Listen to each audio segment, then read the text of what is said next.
So if I were to go around over here onto the rectangular select tool and then click and drag this, then you can see that I actually drag it out from the side right here from the corner.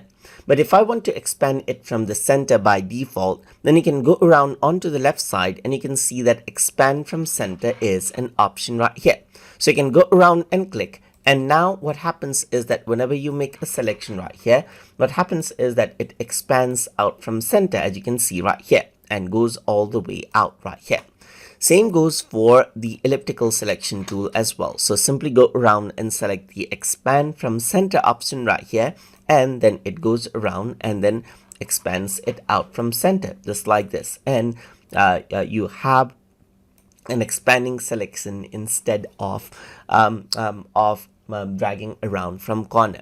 So if you were to go around and turn it off right here, then the selection actually works around like before, as you can see, just like this. And that is how you can work around with selection expand from center option inside of GIMP while making selections.